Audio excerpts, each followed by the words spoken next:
Welcome to the Launch to Six podcast, a podcast about how you can launch your online business from 0 to 6 figures in 24 months or less, regardless of your prior experience. Now, here's your hosts.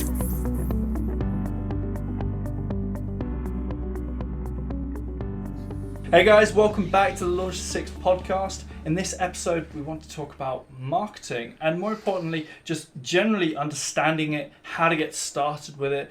A lot of people talk about marketing, they dive straight into some niche of Facebook ads or whatever, but generally want to start, how do I approach it? And how is it not a dirty topic? So I'm here with myself, Tomasz.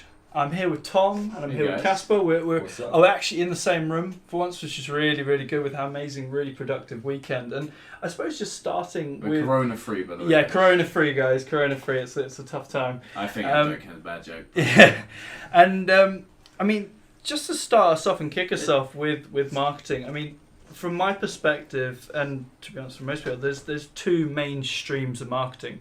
One being sort of the brand marketing, and you see a lot of big companies doing this really strongly. You think of Nike, etc. You know what that is. Mackie D's, right? Mackie D's, yeah, exactly. So two streams, brand marketing, and the second one being direct response marketing.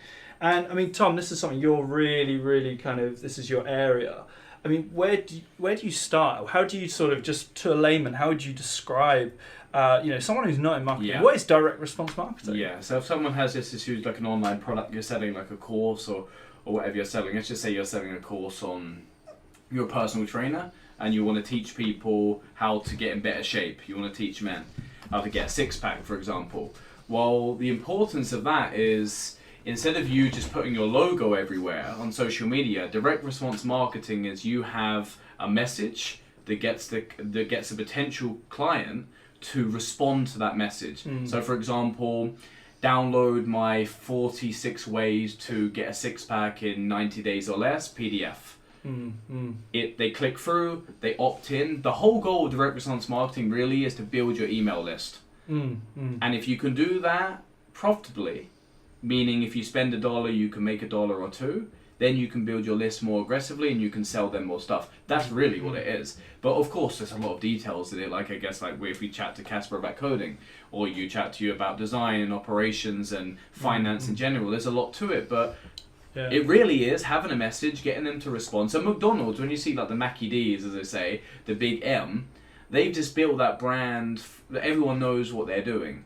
But they just go, hey, McDonald's or the Nike tick, that's brand advertising. But direct response message is Nike shoes. You can buy these Nikes for 50% off, and this offer will end in Thursday on the 19th of December at midnight. Opt into this page and buy them before. That's direct response marketing. Yeah, it's very, very. In the name, you are directly marketing somebody to promote a response. Correct. And from that response, purchase or an opt-in. Yeah, exactly. And the big part and the big difference between direct response versus brand, and this is where a lot of smaller businesses, startups, kind of fail, is the fact that they go into their marketing efforts and they go down the route. They think as a big company when they start. They think they're like they're handing putting their brand out there, and it's important. Don't get me wrong, but they might spend money on it. And there's a real danger with brand marketing, the fact that it's far more difficult to track. Yes. Direct response marketing, the only way it works is in the fact that I am going to send out 1,000 letters. 100 people will come back to me. So I've got 10%. Yes. Those 100 people, I'll have a call on the phone. I will close 10 of those people. Yeah. And out of 10 of those people, they're going to buy a £1,000 product. Yeah. So I know that if I spend £1,000 on letters, then that's going to generate me 10 grand. I can scale that either way. Yes. So that's you can track it. The ability to track, and that's paramount. Well, that's the beauty of the internet now, because with TV advertising, it's really hard to track. You just put it in front of all these people. But with Facebook, you can test. Because a lot of people get scared. I don't want to waste all this money. No, you test small. You see it's working. You can test with $1 a day, $5, $10. You can scale to 30,000 a day when you scale. But you don't do that all of a sudden. You track the results, and then, for example, you're doing a Facebook ad. A Facebook ad's real simple. It's either a video or an image. The video needs to get people to click the ad, and you need to get people to opt in. A text, you need to make the text compelling, simple. What's in it for the user? Everyone's like, what's it? I need to tell people what I think. No, it's how are they thinking? Go in their mind. Direct response marketing, literally go into their brain and think. What do they think? Find out what their customer avatar is thinking on a day-to-day basis, and then write your copy to speak to that person and get them to click. Your whole goal really is to build the list. A lot of people had a great educator the other day. You'll love this, guys. It's very simple though. It's about list building. He said most people are out of business now because they never built a list. He goes, people that have a shop that's physical and they captured a list, they can sell them other things. They can say, hey, look, at the moment there's a pandemic on. However, we can cook to order and have it delivered to you in an hour. They can send text messages, emails. That's the power of a list. Yeah, man. It makes businesses so much more kind of flexible. The ability to pivot, especially now, people need to be really resilient. And having collected a proper data pool, whether that be email, phone number, however your business interacts with your client base, whether they're businesses or consumers, having that data pool and that list, as Tom calls it, is just it's a crucial element, because take an example of a restaurant, for example. Great example there, because restaurants obviously having a really hard time. My heart goes out to everybody in that sector. If they haven't got that list, it's sort of like, oh, okay, no, people can't go out. Their business. They can't pivot. Shut. They can't pivot because nobody's going to There's go no out. Traffic on the streets. There's no physical traffic on the street. So if they've got that list, they can turn around and, like you say, they turn around and go, pandemic on, but we continue as normal, we'll deliver to you. Yes. And they've got the ability to sell other products. And that is the power of that. They can email them, they can text them, they can call them if they've got the number. Exactly, and keep a relationship, nurturing a relationship with their customers. Same as gym owners. Same as gym owners. It's so important. And we had a chat about follow-up and so on and so forth previously. We'll have to do a podcast on that. Moving on, so we've spoken about direct response marketing, guys. So that first stream, obviously really important, and probably I would say that 80% of your marketing efforts as a small business, as a startup business, should be in direct response. Yes. Specifically because your goal is to get that first customer. Yeah. The 20% as a small business. Now this shifts as you grow, depending on your service, how you operate, etc. And you can do this paid, you can do this organic. There's different ways of doing this, but fundamentally you've got two types: direct response, and the second type of marketing being brand marketing. And this is far more around creating mind space. So again, we talked about Nike, McDonald's. They're spending a lot of their budget on brand marketing simply because it makes you think about it. Yes. It makes you think. It grabs the mind space, subconsciously, right? Subconsciously, but it's so much more difficult to track. And a lot more of these campaigns are based on the messaging behind the business, the vision of the company, and you're trying to connect with your audience in a different way, if that makes sense. So again, it's that mind space. And I mean, we were chatting about where we were beginning to look at our branding and so on and so forth, and how, for example, caricatures and being different from your competition will make you stand out in a brand marketing space. Yes. I'll take an example with for example, a plastering firm. The number of plastering firms that I see around, and they're usually the initials of the plasterer. KG plastering, NL plastering, plastering. Yeah. And the moment you spot something different or something a bit clever, I mean, I saw, there was a plumber, and he'd made a play on, and again, I mean, I'm slightly shooting myself here. He's sort of a play on his name, but it was Leek and Saunders or something. He played on the word leek, and it just made me remember it. It's catchy. It's catchy. The ability to find something that links with your audience, more importantly. I think in branding, words matter. Yes, words and imagery. Yes. So, I mean, you guys have probably seen our website. If you haven't, check it out. Go to launchthe6.com, and you'll see there we have a spaceman on the front page, and I call him my sad spaceman. And he's a really representative figure. Most people, there's the story behind that brand. So, a lot of people, when they are starting a business, there's this fear of launching. It's like, I don't want to lose any money. I'm scared of really jumping for this, really going for this. And so the scared spaceman represents these people who won't take that leap. Yes. He's got his visor. You can see in his visor there's a picture of his paradise, and he's reaching for it, and he's floating. He's in space, or he's, and he's in sort of space, lonely. and he talks. And the other element, I haven't seen other businesses that use this type of imagery, and it's memorable. So, utilizing story behind branding. So branding breaks up into a multitude of formats. So you've got your graphic, you've got your copy, and your messaging. Your messaging, which is really key.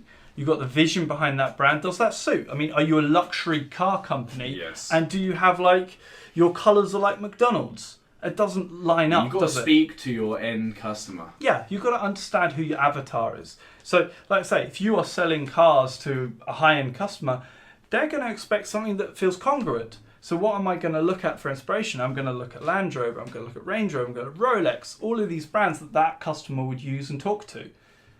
And then I would build upon. Yeah, it's So really we do powerful. modelling. It's like the black card with Amex. So what they do is when you have to pay for the card and apply. Again, it gives that luxury feel, and then they send it to you in a beautiful black box. Yes. I've not had one myself, but friends have. They send it to you in a beautiful black box, and what they do is they send you some binoculars. They send you some other accessories just to have that luxury feel, because you're getting a MX, of course, for the limit, but you're also getting it for how it makes you feel. So if you look at Launch to 6, if you go on there, you'll feel like that space and the moving stars and stuff like that Casper did, and he loves Had a lot of fun with that. Yeah, we had a lot of fun. Yeah. Yeah, exactly. We had a lot of fun doing it because it speaks to you. It speaks to someone that wants to wonder, wants to dream, but they are lost right now.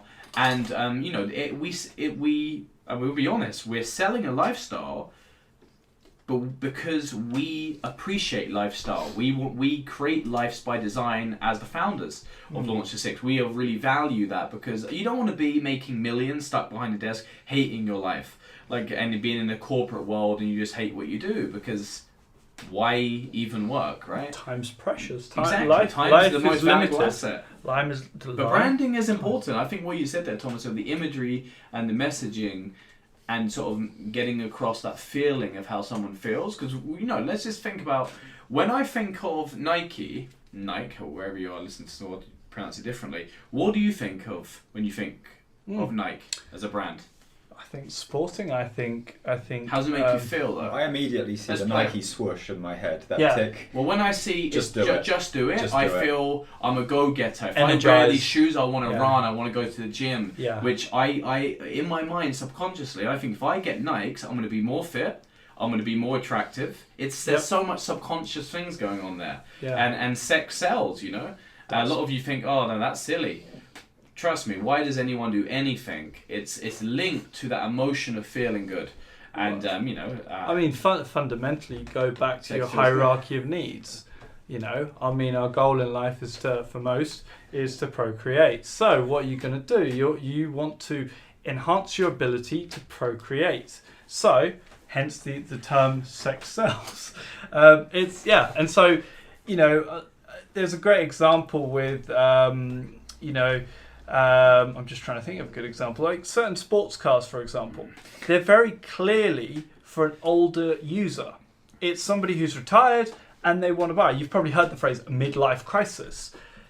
Yeah, funny thing is, I bet those car companies do not, they don't advertise those cars with elderly people struggling getting in and out of them. Exactly. Did TVR manage to rescue their brand with a naked model during one of the car shows? Did they? Yeah, this was in like the 80s. This was considered quite amazing. controversial. And they got a naked lady I can't remember which model it was, but it was one of their models. I think they were in some financial difficulty, and one of their marketing geniuses just said, why don't you hire a supermodel and have her pose naked next to the car? Amazing. Next month, sales skyrocketed. Yeah, They and tried it it's again attention next grabbing. year. Was most of with their two clients naked male models. as well? Yes. Exactly. Who buys sports cars? It's what people. It's not what you think they want. It's what they truly want. Yeah. They're buying. Someone's buying a Rolls Royce because they want that luxury feeling. They want to stand out. They want to be different. They want to have that feeling of like that James Bond feeling. They want to be different. They want to be classy. So you got to speak to that lifestyle. Same as if you're selling fitness products or you're selling people how to make money or Forex. If you're doing Forex trading, people don't care about the process of Forex. Some will be passionate about it. They care about what Forex can do for them.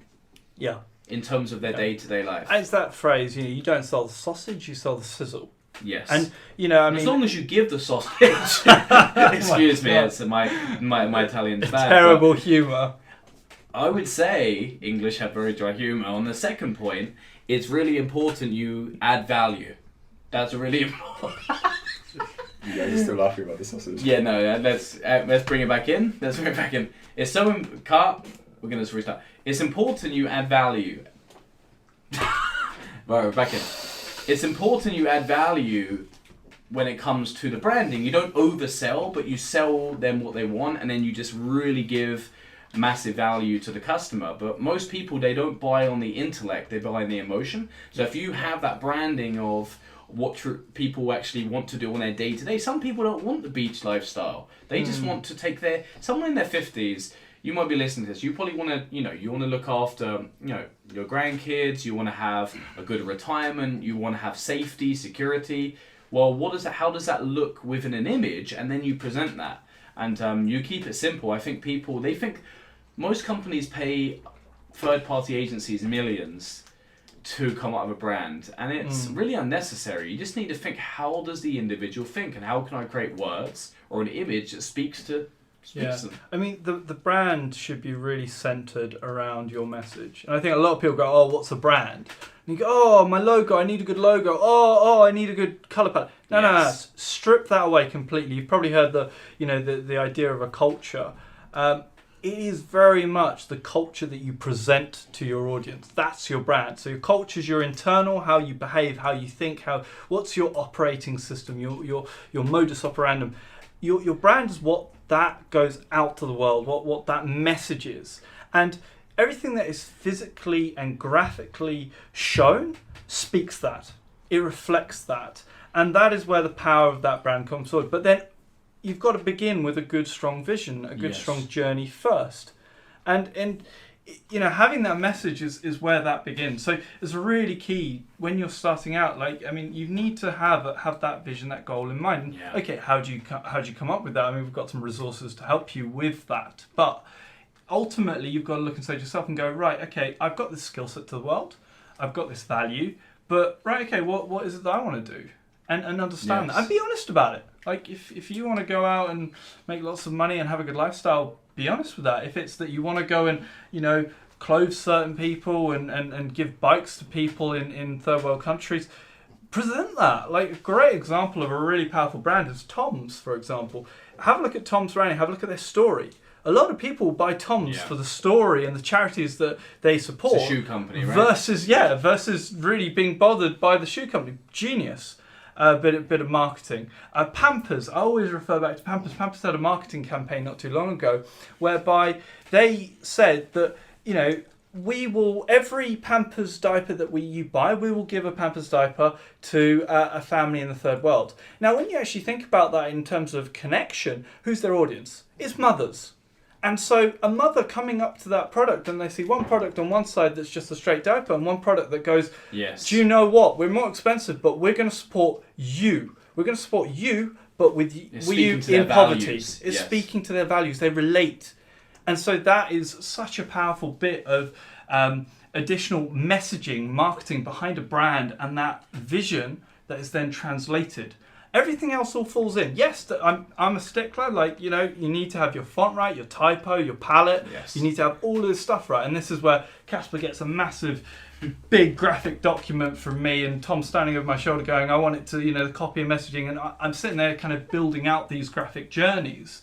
Yeah. But ultimately, it all comes back down to that vision and that message and what you're trying to communicate. Yeah. And simplicity as well, isn't it? I'll also say as a little exercise, we always like giving you some exercises to do off this podcast. Look at all your receipts and your bank statements over the last 90 days. look at everything you bought and ask yourself, why did I buy that? How did it make me feel? So Netflix, it probably makes you feel cozy, safe. You wonder because you're living vicariously through other people, adventuring and doing things. Trust me, if you ask yourself a question, why, how did it make me feel, and you write it down, you can then be able to reverse engineer how you want to do your product. And it's a lot simple. To be honest with you, in the Launch to 6 course, our 8 weeks course, it's obviously you get a lot more than that. If you go to, if you check out our site, you can see exactly what you get in the course. And obviously we've got mentorship as well. But we help you in our training come up with that. So if you're stuck, we can help you figure out your messaging, figure out your brand, and really just get started. Yeah, but so that's really important to have those people around you to actually bounce ideas. Yes. And the other side of this, I mean, I talk about messaging as well. There is an element of testing, and in our previous podcast we spoke about getting launched and the focus of getting launched and what it takes to do that. But okay, there is a bit of test and measure. And so your vision, your message, again, if it's a new venture, that's a hypothesis. You might need to pivot that, and that's really important to go in with that mindset. The internet is you can move so quickly now. You can, You can use a landing page such as clickfunnels.com. Again, we in our just a blatant plug, obviously, but I want to share it with you because I think it's really valuable. So you don't pay someone $10,000 for this. Is we give you all of our funnels. We plug in the funnels in our mentorship. We give you a webinar funnel, a landing page funnel, a book funnels, pre-written. Everything's done, and then you just add your branding. And if you can move forward in a day and be generating leads, building your list and building your business. And let's just say, for example, you want to do something else. You want to go in a completely different niche. You can now.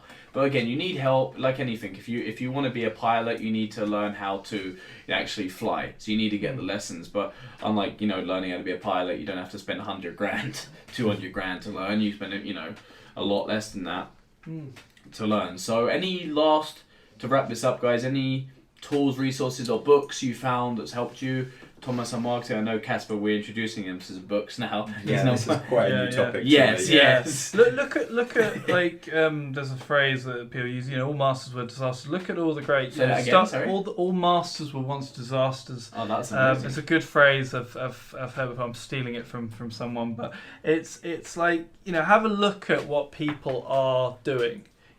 Have a look at really great marketers. Have a look at what their message is. Just great businesses that you think about. Like Tom made a great point there. Have a look at your bills. Have a look at where you spent your money. What's the reason that you choose to drive the car you drive? What's the reason that you wear the clothing you wear? Spotify. So Spotify, freedom. Look at the products around you, and I guarantee you. I mean, I've got I've got a bag here. It's it's an Orbea cycling bag. I thought that looks really cool, and I like it, so it's waterproof. But you know what? A plastic bag could do the same job. That was a £100 bag. I mean, I'm looking at Tom here, and he's a little more swanky with his Boss bag. I don't know how much he spent on that, but many pounds. Keep that confidential. Keep that confidential. But point being, you relate to that brand, you connected to it, had an emotion to you. I mean, again, you could have carried your stuff in a plastic bag. Exactly. Why didn't you? So have a look at those exercises. Think, why did I buy? What spoke to me? What made me go, ooh, what gave me that fizz? Like what caught me there? What was the sizzle? And then, to summarize really, knowing that difference between brand marketing, direct response marketing, have a think about your marketing efforts as a portfolio.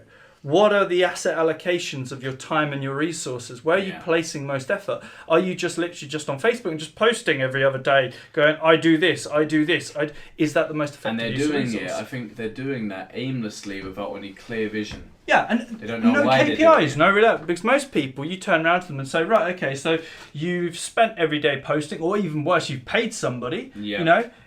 You've paid somebody, and you go, right, okay, you've spent what? I don't know, £1,000 a month on this, somebody paying, just to post. What results have you had? Now, I mean, okay, a slight plug as well. We do social media management. Now, one of the big things, part of that, is that there are KPIs with that. And that is so crucial. What that particular post, that bit of resource is then generating you back. Yes. KPIs, just so that's important. Amazing. That's really well. So we had a conversation yesterday, Casper, about different people, how they think if they just build. I think you actually had some code or a product you created, the quote of, if I build it, they will come. Yes, that's right. Yes. Oh. Because people think if I build a site, Yeah. if I build a blog, if I Bollocks. do a YouTube channel, Oh I can my go God. put it out and I'm going to be rich. There's no plan. There's no how do I get. It's like a coffee shop. Let's just say in the middle of, I don't know, in the countryside of Ireland, I get a franchise for Starbucks, and there's only one person a year that walks past that coffee shop.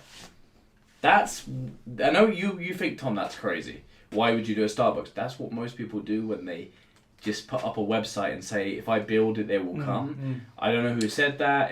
I think That was Field of Dreams, wasn't it? The film. Yeah, it's not real. Yeah, it's not real. It's not real. You've got to have a plan. You need to learn how to attract the right leads. And I mean, it can be done in varying different ways. You can be really intelligent about it. I mean, Of course. you know, for example, you talk about, say, viral social media campaigns. I mean, utilizing certain contacts in the industry. So But you're still doing a campaign. you right? are doing a It's form of campaign. You're to marketing. reach more people. Yeah. So I mean, you know, some of you guys, I'll build it and they'll come. I mean, I think of I've got an old Land Rover Defender. I love the Defender. If anyone knows that car, they stopped making it not too long ago, and there's very mixed opinions, debate about the new Defender. Now there's a company out there, and I'm plugging them because of the fact of they got through. A company called Ineos Grenadier. Check it out. So basically, this company has taken the principle of the old Defender and almost like copied it, and they have been so clever with their marketing in so many levels. One, they've created a beautiful brand because it has no heritage. One of the big things behind the Defender was the heritage. It was a very old car, all the rest of it, heritage. Ineos Grenadier, they created a story. People love stories. So the name behind the Grenadier, a bunch of dudes who loved off-roading came together in a pub in London called the Grenadier. So they called the car the Grenadier, gave it a lovely story. And then the next part of it, they took all the best parts of all the off-roaders. So anyone who knows off-roaders, their chassis vehicles versus monocoque, etc. I won't go into the depth of it. But they took all the best and built the story. Now, the car isn't actually built, and this is the genius part. They have caused a stir. So they've gone into their audience and said, who in the industry has got the most reach, the number of followers, their influencers, and do you know what? I'm going to get them to do an opinion. It was a campaign, and they tested it. And that is genius. That is. So they leverage someone else's. They leverage list. someone else's list. They leverage someone else's Brand. ability and getting out there. So you know, this is what we're doing with this podcast. Yes. This is what we're doing with content, and these are planned campaigns. So it doesn't have to be as simple as right. I'm going to send a letter and get a response. And There's many ways. there are There's so many ways, but to you've get got to have leads. the ability to put it out. So I know we've sort of gone off track No, slightly. that's fine. I think with people like the rant. point. I love it. No, I Excuse really me. feel. I really feel as another actionable step. Yeah, I would say what you can do with marketing to make it easy. I says the amount of people just in day-to-day life that say, I want to do this business, I don't know where to start, and they go, any advice, Tom? I always say this: keep it simple. What industry you want to go in? I want to be a personal trainer. I want to do this. I want to launch my own. I don't know. I want to be a beauty therapist and launch my own salon. I want to be a hairdresser and launch my own salon. Whatever it is. Okay, great. Who's the top 5 people? Yeah. That's crashing it. Yeah. What are they doing? And model them and Reverse engineer them. Yeah, Use reverse your own brand, your own personality, your own messaging. There's many people in the online education industry, but we decided we were not going to copy. We're going to be ourselves truly, right, guys? That's what we said. absolutely. We don't want to. Maybe Casper, chime in on that. We were talking about that, right? Is we don't want to be. We want to have our own personalities. We don't want to be fake. Of course, we want to be genuine and true to ourselves. Yeah. I think people go wrong with that when they think modelling. We'll wrap this up in a second. I know you guys are probably listening while you're jogging, or at home with this crazy pandemic, whenever you're listening to this. But it's crazy. People think modelling someone, what is that? I'm copying them. No, you look at their frameworks. Where do they advertise? Do they advertise? Do they have a YouTube channel? Do they have a blog? And then you decide, you do it, or you work with a company like us that will do it for you. We got an agency on the side. There's many ways to do it, guys. But again, just get started. Some books for you. I think I recommended it before. I think it's a bit of an old book, but it's great. It talks a lot about testing and different niches for our work week. Yeah. This is marketing by Seth Godin. Talks book, about really good. a lot of your fears about haters and critics. Because a lot of people think marketing, it's sleazy, it's dirty. I don't want to be like them get rich quick people. I heard maybe you guys get rich quick. We're not, guys. Because the thing is, with the internet, you can reach thousands of people, hundreds of thousands, millions, and people are going to have an opinion. But someone's opinion doesn't have to be your customer. That's just an opinion. They don't like your product. All you say to them, sort of re-quoting Seth Godin, he goes, I appreciate your opinion. I know you're not my customer, so I'll pivot to my right customer. Thank you for the feedback, so I change my messaging to only hit the right customer. So don't worry about critics and feedback. Don't even look at it. We don't even look. We just focus on the people we want to serve and we help them. And hopefully we helped you today. So I recommend, guys, as well, if you want to connect with our community, type in on the search bar in Facebook, the Launch TO6 forum. So Launch 26 forum, and you can join our Facebook community, and you can hang out with me, Casper, Thomas, and we do Facebook Lives and stuff in there answering your questions. It's free, and you can connect with our partners there as well and learn about marketing. Any last words, guys? Not really. I think the pugs might join us on there as well. So there we go. If you want to see some awesome pugs, then you'll jump on there. Yeah, the pugs will be there. So appreciate it, guys, and